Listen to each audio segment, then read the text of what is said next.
In America, if you're a white man, you get to dominate a conversation without being called an attention hog. People will assume you know what you're talking about and they won't interrupt you. You won't be called a bitch if you're assertive or hysterical if you're mad. In America, if you're a white man, your looks won't decide whether you get hired for a job or considered for a raise. If you're a white man in America, you can keep all your body hair, go gray, gain weight, and develop wrinkles, and nobody will say you've let yourself go. If you're a white man in America, nobody will blame you for what happens to you. Even if you wear tight clothes, nobody will say you were asking for it. If you're a white man in America, you won't be expected to go on a diet or cover up or fix your hair or wear mascara. You won't be expected to talk less, need less, and take up less physical space.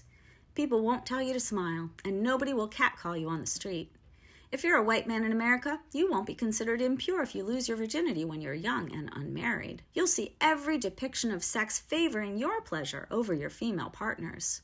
You'll be celebrated for sleeping around, and nobody will say you're a slut.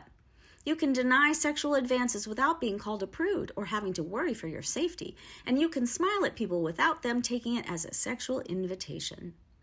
If you're a white man in America, there's little chance you'll be drugged, stalked, or raped, but if you are, people will believe you. You won't be expected to undergo invasive exams, retell your traumatic story over and over, and still never see your rapist be charged. If you're a white man in America, you can travel alone and you won't have to take self-defense courses and carry mace to make you feel safe. You won't have countless friends with stories of fighting men off. If you're a white man in America, people won't assume something's wrong with you if you don't want to get married. If you do get married, you won't be expected to give up your name.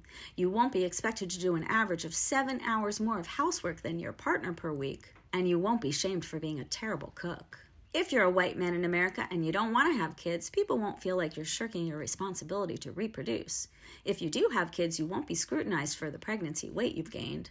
You won't be expected to be literally superhuman at taking care of the family. You'll even be handsomely praised for watching your kids as though that's not part of the job of being a parent. If you're a white man in America, you won't be judged for going back to work and leaving your children in daycare. You won't be questioned for how much your job affects your family or how much your family affects your job. You won't be shit out of luck when you get divorced because you gave up a career to raise kids. If you're a white man in America, you'll be far more likely to be offered an interview and a job, and of course you'll be paid more than women and minorities for the same effort. You'll never be mistaken as a nurse if you're a doctor, or a secretary if you're a CEO. If you're a white man in America, you'll see white men dominating the professional world. Your laws will be crafted mostly from a white male perspective by a white male Congress enabled by white male judges. If you're a church-going white man in America, you'll rarely see women delivering the sermon. If you sin with impunity, you'll always be forgiven. And the patriarchy playbook, aka the Bible, will depict you in the seat closest to God. If you're a white man in America, you're the archetype. You're number one, large in charge. You're the man. You get a perpetual leg up everywhere you go, 'cause man on top is always the default setting. You get to do pretty much anything with pretty few consequences. But guess what? If you're a white man in America, your numbers are dwindling and your time is running out. Yeah. All the folks who aren't white men in America are quite over your baked-in benefits. Eventually, we're all going to knock you off your throne, and then you'll have to figure out how to live up to the competition and get along just like the rest of us. Yeah. Well, white men in America, have a day. Have a day.